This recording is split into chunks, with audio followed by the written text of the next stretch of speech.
sent him this picture. Yeah, and it's fairly obvious. She's got 2 bruises there. Star Hobson's aunt, Alicia, is speaking for the first time about events leading to her niece's murder. The day that it happened, I knew that it wasn't an accident. I knew that it was, you know, I knew that I was right and they should have listened. She loved music. My granddad would play the guitar, and my nan had this thing in the kitchen. It was like a washing dryer, and she'd always bang it and make noise. She loved music and dancing. Do you love your mums? But when her mother took her back, things started to change. The family had heard that Smith's new girlfriend, Brockhill, who was an amateur boxer, had been slam choking the little girl. So they referred them to social services. That is around the time that me and my nan and granddad got banned from seeing Star because we spoke to social services, So you were banned by Frankie and Savannah. Yeah. On the evening of 22nd September 2020, emergency services received a desperate 999 call from a flat in Keighley, West Yorkshire. A 16-month-old girl was in cardiac arrest. Paramedics fought to save her, but Star Hobson could not be revived. What unfolded in the hours and days that followed was not the story of a sudden, inexplicable tragedy. It was the final act in a months-long sequence of visible danger, family alarm, and official decisions that kept returning a vulnerable child to harm. This is the story of how a child protection system, under pressure and stretched thin, failed to connect the dots that might have saved her.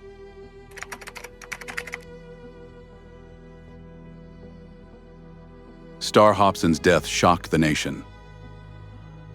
But the deeper shock, and the reason this story must be told with precision and care, lies in how many times the child protection system was warned, how many visits were conducted, and how calmly the files were closed again and again. Between January and September 2020, social services in Bradford received a series of referrals about this 16-month-old girl.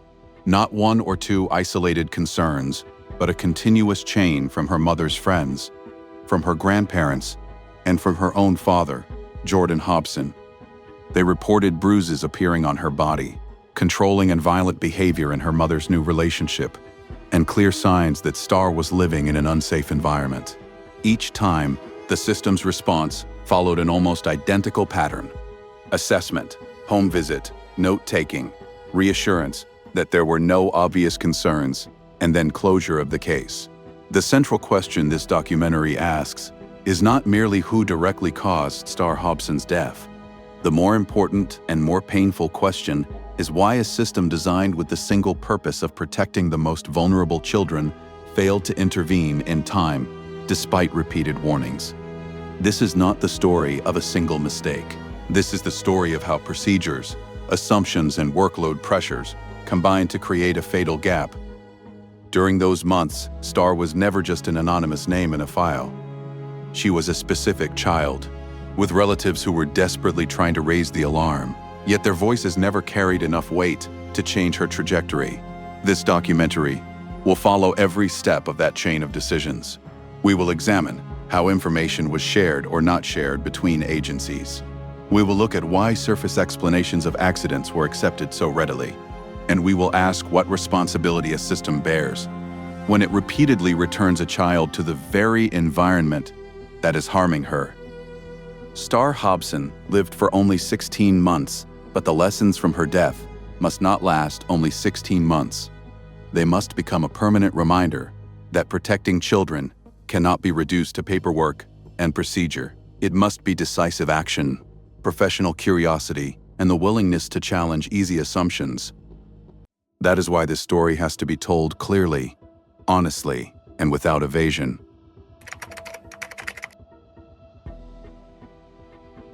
Star Hobson entered the world on 19 May 2019 in West Yorkshire.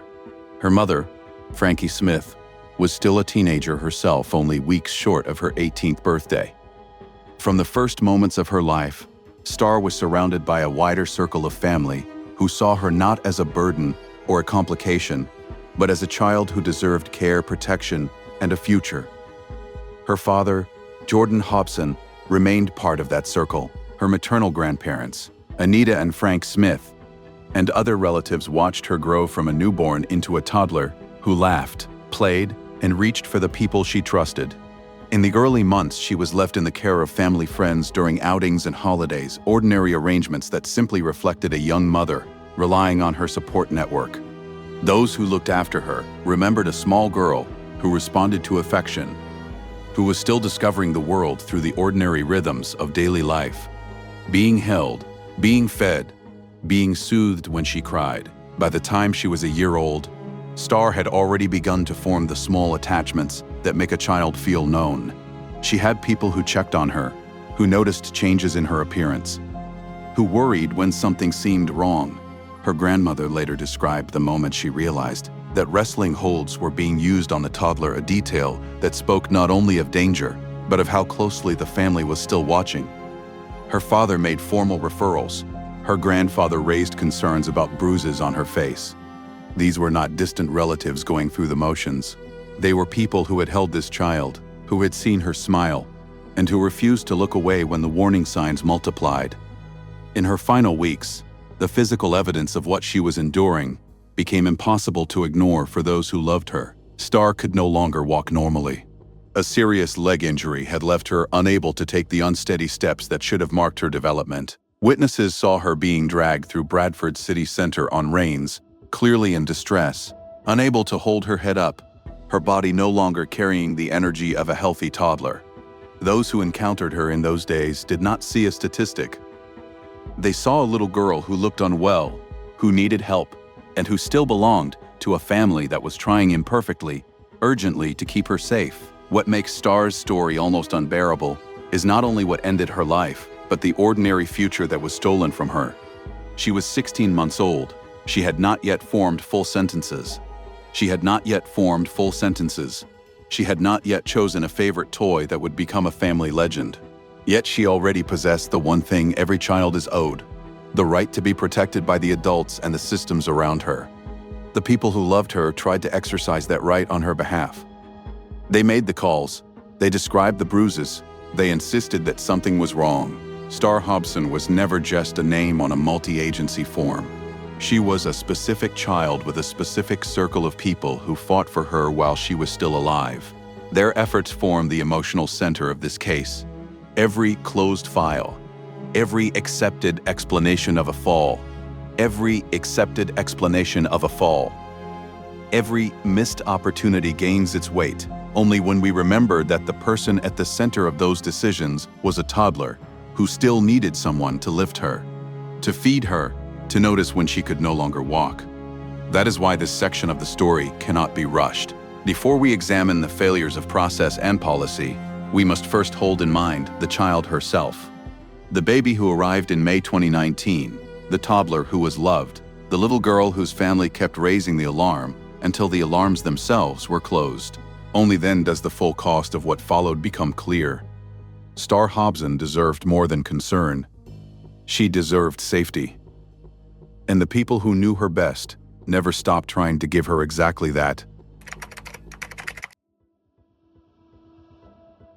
After Star's parents separated in late 2019, Frankie Smith began a relationship with Savannah Brockhill, a bouncer who worked at a pub in Bradford. The relationship moved quickly. Within weeks of the couple forming, the first formal concerns about Star's safety reached social services. On 27th of January 2020, a family friend named Holly Jones made a referral. She reported bruising on the toddler and worries about the dynamics inside the home. Social workers visited twice. For a short period, the case remained open. Yet by 20th March 2020, as the United Kingdom entered its first national COVID-19 lockdown, and Frankie obtained her own flat in Keighley, the case was closed. Official records noted no obvious concerns that required ongoing intervention. Behind that closed file, instability was already taking root. In February 2020, Brockhill recorded a video in which she called herself the #1 psycho. She sent messages to one of Frankie's sisters, accusing Frankie of cheating and declaring, "I'm broken. I'll stab someone tonight. I swear." She added that she did not care about children being present and that police would be needed to take her away. These were not private thoughts. They were communications that later became evidence of her volatility. In mid-March, during the early days of lockdown, Brockhill's behavior towards Frankie turned physical. On 14th March, she subjected Frankie to violence at the Sun pub and later claimed it was an accident. The following day, she texted a boxing sparring partner to say she had tried to kill both herself and Frankie by driving off a cliff, but had ended up giving Frankie a hiding. She wrote that she was out of control and needed mental health help. At around the same time, she told an acquaintance she had considered driving them both off a cliff. The household into which Star was now being drawn was therefore already marked by controlling behavior, threats of violence, and documented physical assaults between the adults. Star was 16 months old and entirely dependent. She had no language to describe what she was witnessing. She had no power to leave, yet the system that existed to notice these warning signs had already closed its file and moved on. COVID-19 lockdown added a further layer of isolation. Face-to-face visits became harder. Families were under greater stress.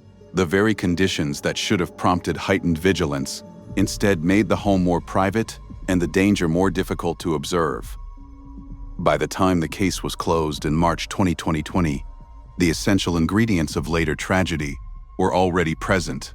A volatile new partner, a young mother under pressure, a toddler with nowhere else to go, and a formal assessment that had concluded the risk was manageable. This was the hidden instability.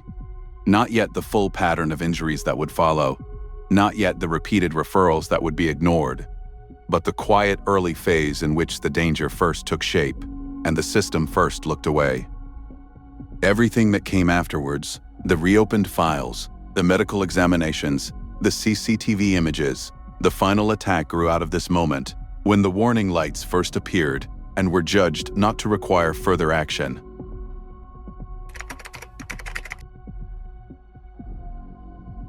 The referrals did not stop after the March 2020 closure. In May 2020 Star's maternal grandmother, Anita Smith, made a new referral after learning that Brockhill had been restraining the toddler with physical force. A social worker visited the same day. The case was reopened, yet the pattern of surface assessment and rapid de-escalation continued. In June 2020, the referrals multiplied. Star's father, Jordan Hobson, contacted social services. Police became involved and arranged for Star to undergo a medical examination at Bradford Royal Infirmary. Additional concerns were raised by Frankie's sister Alicia and by a friend of Frankie's mother, Rachel Whiteley. Each contact added another entry to the record. Each contact documented visible injuries or behavioral red flags, and each time the professional response followed a now familiar sequence: visit, note, accept explanation, close. On 8th July 2020, the case was closed again. The medical examination had taken place, injuries had been recorded, yet the decision was made that no further statutory intervention was required. The file returned to an active status while Star remained in the same household with the same adults. The very professionals who had seen the injuries chose not to escalate to a full child protection plan or multi-agency strategy discussion that might have altered her living arrangements. A brief reopening occurred in early September. On 2nd September, Frankie's grandfather, Frank Smith, made a referral after seeing bruises on Star's face. The following day, a social worker conducted an unannounced visit. The home was described as clean and tidy. Star had a few bruises. Frankie explained that the child had fallen down the stairs. That explanation was accepted without deeper challenge. On 7th September, the social worker texted Frankie to confirm that the case was closed once more. Throughout these months, the pattern of harm was not hidden. Star sustained fractures and bruising that professionals themselves noted. The injuries were repeatedly attributed to accidents or falls. The system recorded the concerns, recorded the visits, recorded the medical findings, and then repeatedly concluded that the risk did not meet the threshold for stronger action. Each closure returned a toddler who could no longer walk normally to the environment that was producing the injuries. This was the slow escalation, not a single catastrophic failure, but a series of smaller decisions that, taken together, left Star exposed. The family kept raising the alarm. The agencies kept responding with process, and the child at the center of those processes continued to accumulate injuries that were explained away until the explanations themselves became part of the danger. By the time the case was closed for the final time in early September 2020, the warning lights had been flashing for 8 months. The system had seen them. It had logged them. And it had decided again and again that they did not require decisive protection. The slow accumulation of ignored signals would soon meet its final irreversible consequence.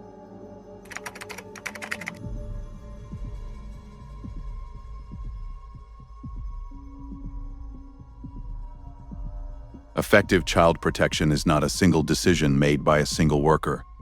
It is a chain of connected duties designed to convert scattered warnings into decisive protection. In England, that chain has clear links. A referral must be recorded. Referral must be recorded. Information must be shared between agencies. Professional curiosity must challenge surface explanations. Repeated concerns must trigger a multi-agency strategy discussion. And when the threshold is met, a full child protection plan or removal from the home must be considered. The purpose of every step is the same: to ensure that a child is safer after the system has intervened than before. In Star Hobson's case, the basic architecture of that chain existed on paper. Referrals were logged. Social workers from Bradford Children's Services visited the home. Police arranged a medical examination. Notes were written. Dates were recorded. The file was opened and closed with procedural correctness. Yet at every critical junction, the chain softened or stopped. Who saw the warning? Extended family members saw bruises, restraint holds, and a toddler who could no longer walk normally. They made formal referrals. Social workers saw the same bruises during unannounced visits. Doctors saw injuries during the medical examination at Bradford Royal Infirmary. Police saw enough concern to arrange that examination.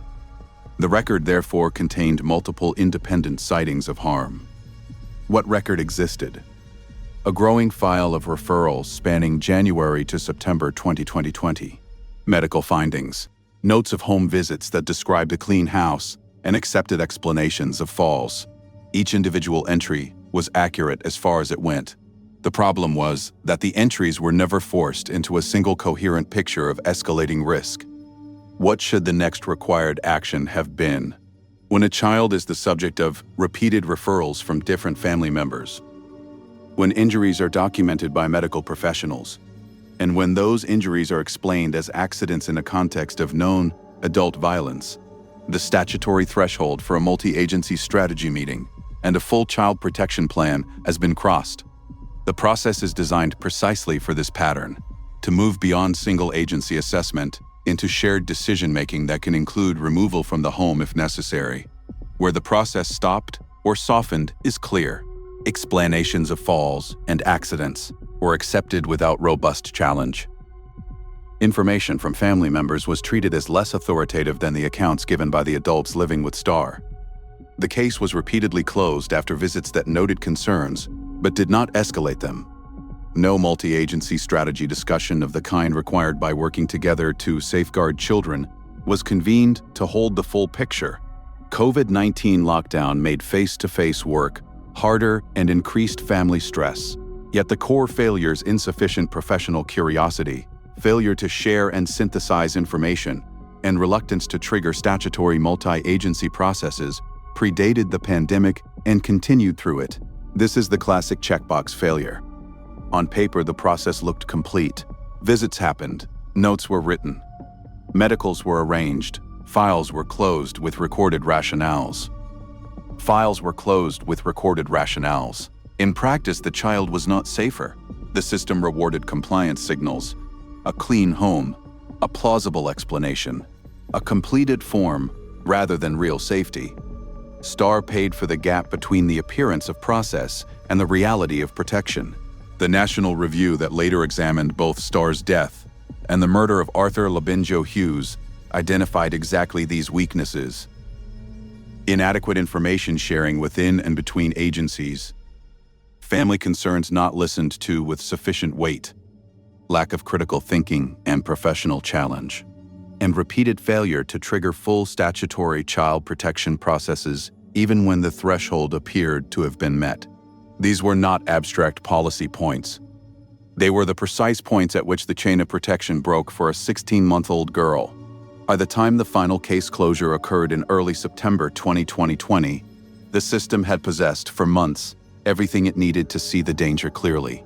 It had the referrals, it had the medical evidence, it had the family voices. What it lacked was the institutional will to convert that knowledge into decisive action. The map of the system was complete. The journey along that map was not.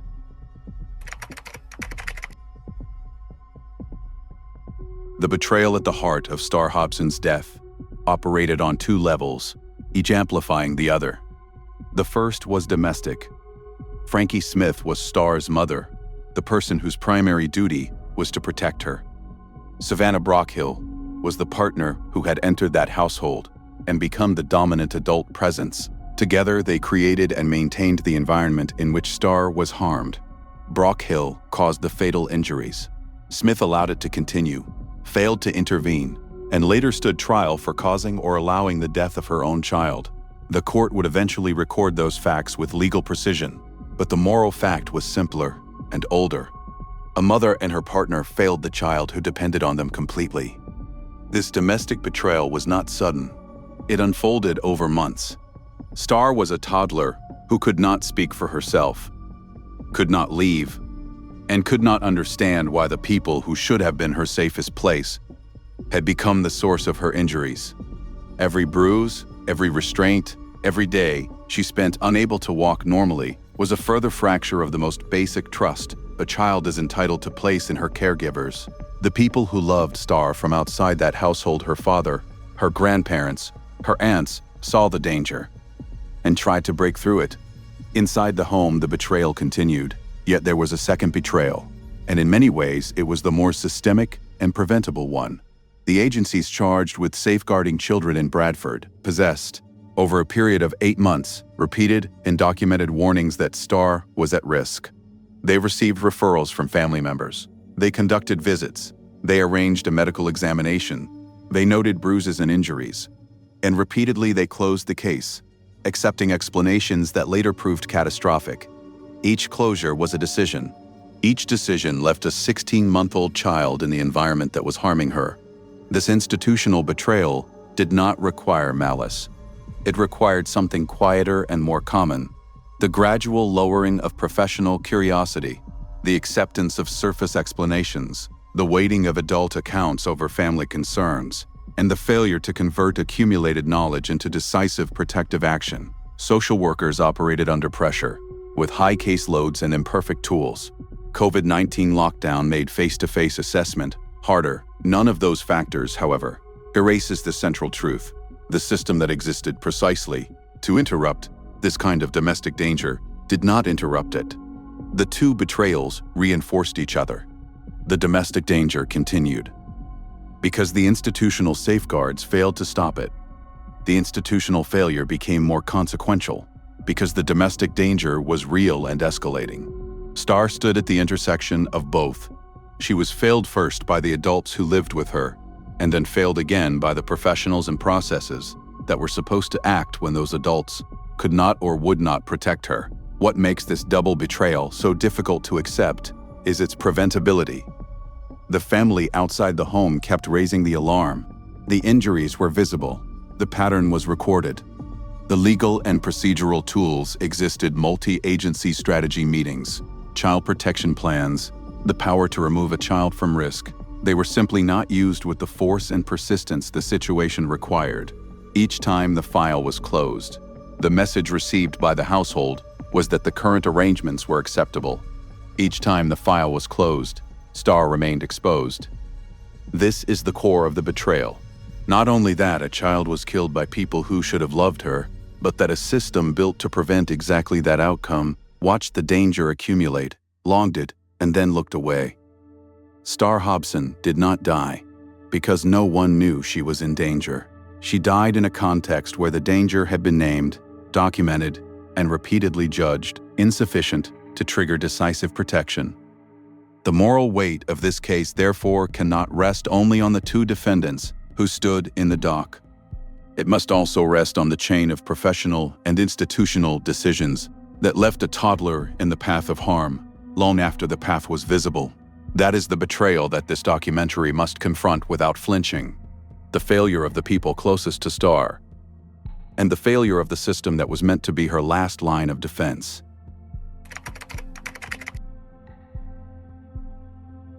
The last realistic window for intervention opened in the first week of September 2020 and closed within days.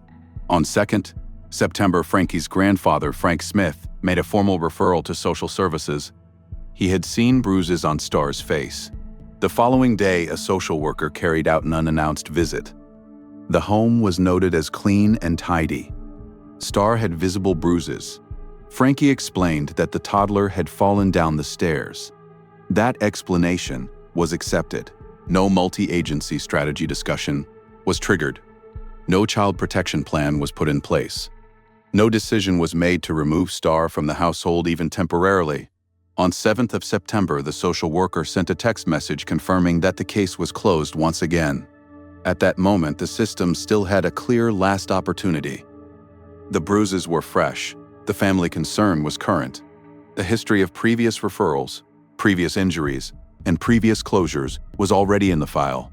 A different decision on 3rd September, a decision to convene a strategy meeting, to insist on a full pediatric assessment, or to place Star with safer family members while further inquiries were made, could still have altered the outcome. That decision was not taken. The file was closed. The window began to close with it. What followed in the next 2 weeks turned the missed chance into irreversible tragedy. On 13th of September, only 6 days after the case was closed, CCTV cameras at the recycling plant in Doncaster, where Brockhill worked, captured her assaulting Star. Brockhill was babysitting the child while Frankie went out. The footage later became crucial evidence. At the time, it was not known to social services. The system that had just closed the file had no mechanism that would have brought that workplace assault to its immediate attention. 7 days later, on 20th of September, further CCTV recorded Frankie Smith dragging Star through Bradford city centre on reins. Star's head was dropping to one side. She looked unwell. She could no longer walk normally. By this point, she was already living with an injury that left her unable to walk. Passers-by and the camera itself registered a toddler in clear distress. Still no emergency protection was activated. Still no one with statutory power stepped between Star and the household that was destroying her. 2 days after that, on 22nd September 2020, the final attack occurred inside the flat in Keighley. Approximately 15 minutes before the 900-999 call was made, internet searches were conducted for how to treat shock in babies. When the emergency services arrived, Star was already in cardiac arrest. She could not be revived. This was the final missed chance. In its full sequence, a last professional visit that accepted an explanation of a fall, a case closed by text message, CCTV of an assault that the system never saw in time, CCTV of a toddler being dragged through a city center while already injured, and then the fatal violence that no one interrupted. Each of those moments was separated by only days. Each of those moments still contained the theoretical possibility of intervention. And each of those moments passed without the decisive protective action that the law and the professional guidance both required. The cruelty of this final window is that it was so short and so clear. The system did not need new information. It needed to act on the information it already possessed and on the fresh bruises it had seen with its own eyes on 3rd September. Instead, it chose closure. The consequence of that choice arrived less than 3 weeks later in the form of a dead child. Star Hobson was 16 months old. She had already survived months of escalating harm. She had family members who kept trying to pull her out of danger. She had a professional system that, on paper, existed for exactly this purpose. In the first week of September 2020, that system had one last, clean opportunity to change her trajectory. It closed the file instead. Everything that followed was the direct foreseeable result of that decision.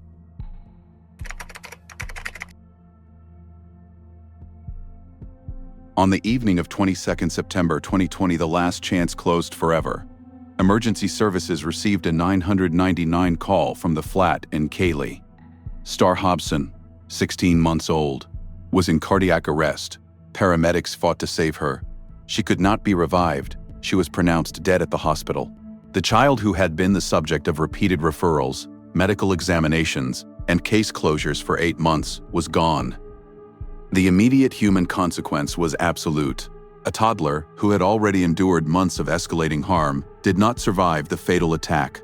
The family members who had spent those months raising alarms, her father Jordan Hobson, her grandparents Anita and Frank Smith, the friends and relatives who had made referrals, now faced the worst possible confirmation of everything they had feared. The danger they had tried to name had become irreversible. The people who had held her, who had watched her smile, who had refused to look away when the bruises appeared, now had to absorb the fact that their warnings had not been enough. The official response moved quickly. Police opened a murder investigation. Both of the adults responsible for Star's care were arrested. Savannah Brockhill and Frankie Smith were taken into custody and later charged. The investigation gathered the evidence that would eventually be placed before a jury. The history of referrals, the medical records, the CCTV from the recycling plant, and from Bradford City Center, the internet searches conducted minutes before the emergency call, and the post-mortem findings. That post-mortem examination confirmed what the months of warnings had already pointed toward. Star had suffered severe internal injuries. She also carried older fractures, indicating a pattern of prior harm that formed a clear pattern of prior harm. The injuries were not the result of a single unexplained accident. They were the final chapter of a longer history that professionals had repeatedly documented and repeatedly failed to interrupt. In the hours and days after Star's death, the procedural machinery of justice began to turn. Statements were taken. Evidence was secured. The 2 women who had lived with her were removed from the community and placed before the criminal courts. Yet the larger institutional questions remained painfully open. The same system that had closed Star's case for the final time on 7th of September now had to confront the fact that a child it had assessed, visited, and discharged was dead less than 3 weeks later. This is the aftermath that every child protection failure eventually produces: a dead child, a police investigation, arrests, and the slow public reckoning with how many chances were missed. For Star's extended family, the aftermath began with grief that was compounded by the knowledge that they had tried. They had made the calls. They had described the bruises. They had insisted that something was wrong. The system had listened, recorded, and then closed the file. Now the file was closed forever, and the child at the center of it was gone. The discovery of Star's death therefore carried a double weight. It was the discovery of a murder. It was also the discovery of a preventable death that had been signaled, documented, and left unstopped. In the days that followed, both truths would travel together into the investigation, into the courtroom, and eventually into the National Review that would examine why the chain of protection had broken so completely for one 16-month-old girl. Star Hobson did not die in silence. She died after months of documented concern. The aftermath of her death forced every agency that had touched her case to look again at the decisions they had made, the explanations they had accepted, and the opportunities they had declined. That looking would come too late for Star. It would not come too late for the question her death left behind. How many more children would have to die before the system that was meant to protect them learned to act on the warnings it already possessed?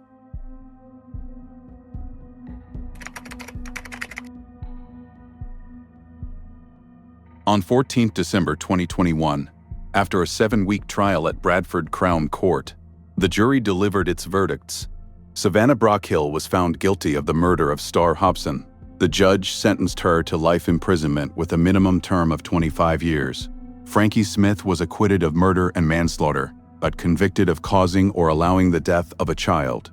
She was sentenced to 8 years in prison. That sentence was later increased to 12 years by the Court of Appeal after a reference by the Attorney General, who argued that the original term was unduly lenient. The formal legal outcome was clear. One woman would spend at least a quarter of a century in prison for killing a 16-month-old child. The other would serve a substantial sentence for failing to protect that child. Accountability. in the narrow criminal sense, had been achieved. Yet the courtroom could not contain the full weight of public shock. The evidence that had been laid before the jury, the repeated referrals, the accepted explanations of falls, the CCTV of a toddler being assaulted and dragged through a city center. The final attack that ended her life produced a reaction that went far beyond the two defendants in the dock. The public learned, in detail, how many times the danger had been named and how many times the system had closed the file. The shock was not only that a child had been murdered. The deeper shock was that the murder had been preceded by months of documented concern that never translated into decisive protection. What made the outcome feel morally incomplete was precisely this gap. The criminal justice system had done its work. It had identified the individuals who inflicted and allowed the fatal harm. It had imposed significant sentences. But the institutional failures that had left Starr exposed for 8 months sat outside the dock. No social worker stood trial. No agency was convicted. The National Review that would later examine both Starr's death and the murder of Arthur Labenjo Hughes would identify systemic weaknesses, inadequate information sharing, insufficient professional challenge, failure to trigger full, multi-agency child protection processes. Yet those findings arrived as recommendations, not as criminal findings. Not as criminal findings. The people who had closed the files faced professional scrutiny and public criticism, but not the same form of legal reckoning that Brockhill and Smith faced. The pressure that remained in the room after the verdicts was therefore unfinished. Families who had tried to protect Starr watched 2 women receive prison sentences, while the larger question of why their warnings had been insufficient hung in the air. Campaigners and commentators asked how many more children would have to die before the pattern of closed cases and accepted explanations was broken. The Attorney General's successful appeal against Smith's original sentence signaled that even the criminal outcome had felt inadequate to some. The increase from 8 to 12 years was itself a recognition that the original term did not fully reflect the gravity of failing to protect a toddler from fatal harm. Public reaction mixed grief, anger, and a demand for systemic change. The case became a national symbol of child protection failure, paired immediately with the death of Arthur Labenjo Hughes. Together, the 2 cases forced a public conversation about whether the safeguarding system was capable of protecting the children it was designed to serve. That conversation was raw, often furious, and still unfinished when the National Review published its findings. In the end, the court delivered justice against the individuals who had harmed Starr. It could not deliver justice against the sequence of professional and institutional decisions that had left her in harm's way. That second form of accountability, the harder, slower, more structural form, was left for the reviews, the recommendations, and the public memory of a 16-month-old girl whose death should never have been allowed to happen. The verdicts closed 1 chapter. They left another wide open. The question of whether a system that had watched Starr die would finally learn to act before the next child reached the same irreversible point. How many referrals does it take before a child is protected rather than merely assessed? How many family members must voice the same fears before those fears are treated as evidence rather than anecdote? How many bruises have to be explained as falls before the pattern itself becomes the evidence? Starr Hobson's case forces these questions into the open. They are not abstract. They are the questions that remain after the verdicts, after the sentences, after the National Review. They are the questions that every professional who closed a file, every manager who accepted a surface explanation, and every system that prioritized process over protection must still answer. The professionals involved were not evil individuals. That needs to be said clearly. They were operating inside a system under strained high caseloads, imperfect tools, the added pressure of a national lockdown. They made decisions that, taken one by one, could be defended as reasonable within the information available at that moment. Yet the cumulative effect of those individual decisions was a child left in danger long after the danger should have been obvious. That is the reckoning this case demands. We know who killed Starr. The court has told us. We know who allowed her death. The court has told us that too. The harder question is not who. The harder question is how a system designed to interrupt exactly this kind of harm, watched it accumulate for 8 months, and still failed to stop it? That question does not belong to one house alone. It does not belong only to Bradford. It belongs to every local authority that has ever closed a case too quickly, every multi-agency partnership that has ever failed to share the full picture, every professional culture that has ever preferred a clean explanation over a difficult truth. Star's death is specific.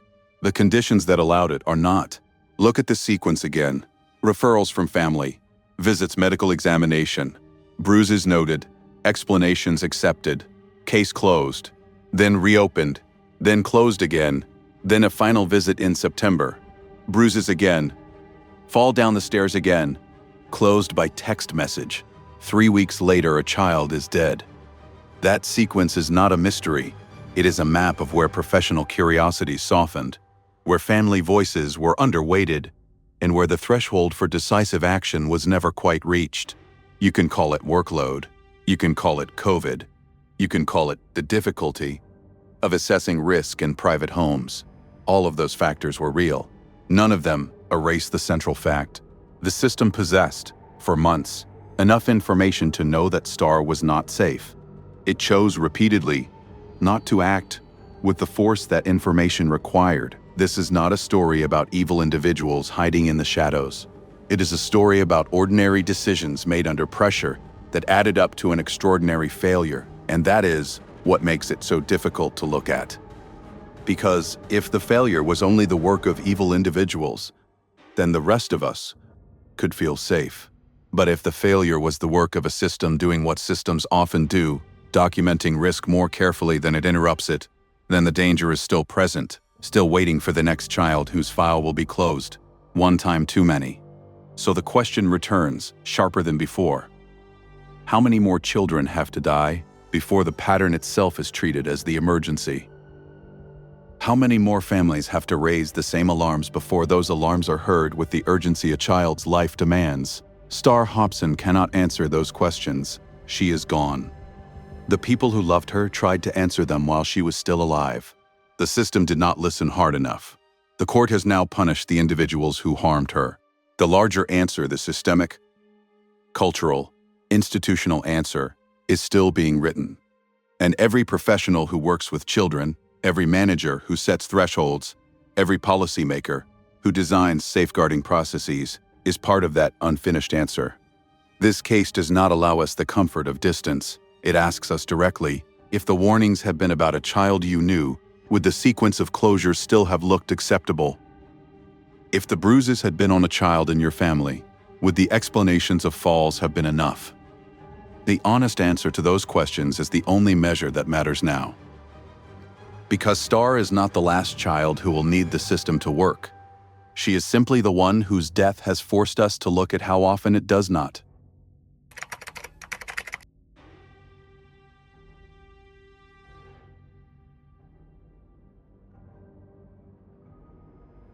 Star's death, alongside the murder of Arthur Labanjo Hughes, forced a national reckoning. The Child Safeguarding Practice Review Panel examined both cases and identified the same recurring failures: inadequate information sharing within and between agencies, family concerns, not given sufficient weight, a lack of robust critical thinking and professional challenge, and a repeated failure to trigger full statutory multi-agency child protection processes even when the threshold had clearly been crossed. What should have happened is not mysterious. When a child is the subject of multiple referrals from different family members, when injuries are documented by medical professionals, and when those injuries are explained as accidents inside a household already known for adult violence, the system is designed to escalate. A multi-agency strategy discussion should have been convened. A full child protection plan should have been considered. Removal from the home should have been on the table. Professional curiosity should have refused the easy explanation of falls. None of that happened with the force the situation required. What failed in practice was the conversion of knowledge into protection. The system recorded risk more carefully than it interrupted it. Clean homes and plausible adult accounts repeatedly outweighed the accumulating pattern of harm. and the consistent voices of extended family. COVID-19 lockdown made face-to-face work harder and increased family stress, but the core weaknesses predated the pandemic and continued through it. The architecture of protection existed on paper. The will to use that architecture decisively did not. What must change is therefore both cultural and structural. Specialist child protection expertise must be strengthened so that professionals can recognize patterns of harm rather than treating each referral as an isolated event. Multi-agency coordination must become real rather than theoretical. Information must be shared, synthesized, and acted upon as a single coherent picture. The culture of accepting surface explanations must be replaced by a culture that tests assumptions and privileges the child's safety over adult plausibility. Thresholds for intervention must be applied with the seriousness the law already provides. And the voices of extended family, the people who often see the danger first and most clearly, must be treated as evidence, not as optional color. These are not merely bureaucratic adjustments. They are the practical mechanisms by which a society decides whether its most vulnerable members will be shielded or exposed. Every closed file that should have stayed open, every accepted explanation that should have been challenged, every strategy meeting that was never called, is a decision about whether a child lives or dies. Star Hobson's case makes that equation impossible to ignore. The warning is concrete, because the detail is concrete. On 3 September 2020, a social worker saw bruises on Star's face, accepted an explanation of a fall, and closed the case by text 4 days later. 3 weeks after that text message, a child was dead. That sequence: visible injury, surface explanation, rapid closure, fatal outcome, is the sequence that must never be allowed to repeat. The reforms recommended by the National Review exist to break exactly that sequence. Whether they succeed will be measured not in new guidance documents, but in fewer closed files that should have stayed open, fewer bruises explained as accidents, and fewer children whose warnings were recorded but not heeded. This matters beyond one case, because Star was not an anomaly. The same pattern of missed opportunities, underweighted family concerns, and failure to escalate has appeared in other serious case reviews. The system that failed her is the system that still operates across the country. Every local authority, every multi-agency partnership, every professional who holds the power to open or close a child's file is part of the answer to the question her death leaves behind. The reform that matters is the one that happens before the next 999 call. The warning that matters is the one that turns a pattern of closed cases into a pattern of decisive protection. Star Hobson's short life has already cost everything it could cost. The only remaining question is whether the system that watched her die will finally learn to act while the next child is still alive to be saved. Star Hobson lived for only 16 months. She had a name. She had a birthday, 19th May 2019.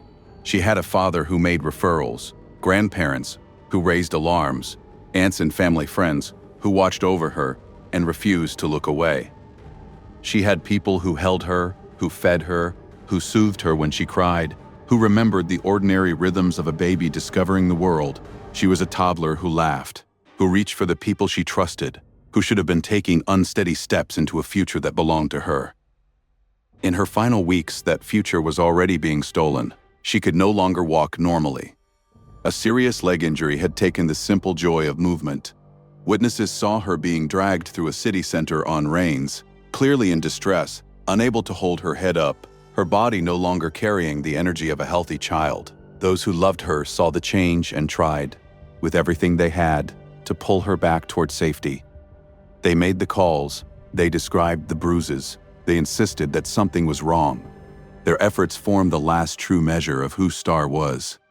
A child who was fought for while she was still alive. Her death was not an unavoidable accident of circumstance.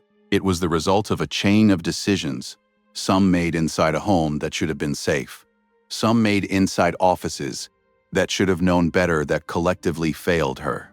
Every closed file, every accepted explanation of a fall, every strategy meeting that was never called became part of the path that led to 22nd September 2020. The people closest to her failed her. The system designed to protect her failed her. and the child who stood at the intersection of both failures paid with her life. Remembering Star means more than sorrow. It means refusing to let her story become just another closed file in a cabinet of serious case reviews.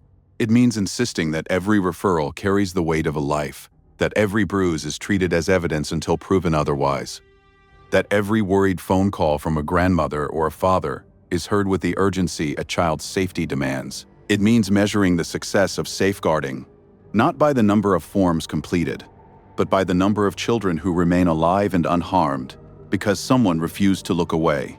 Star Hobson never got to choose a favorite toy that would become a family story. She never got to form full sentences. She never got to grow into the person she might have become. What she did have and what remains is the claim she made on the adults and the systems around her. The claim to be protected. That claim was not honored. The people who loved her tried to honor it. The rest of us are left with the duty of ensuring that the next child who makes the same claim is met with action, rather than process, with protection, rather than another closed file. She was 16 months old. She had a name. She had people who fought for her. She deserved to live. The only memorial that matters now is the one that turns her death into fewer deaths, like it the one that makes every professional, every manager, every system that holds the power to open or close a child's file, remember that behind every referral is a face, a future, and a life that will not get a second chance. Star Hobson is gone. The warnings that surrounded her life were recorded, visited, and closed. The only question left is whether the next set of warnings will be met with the decisive protection hers never received. That is the memorial she is owed. That is the work that remains.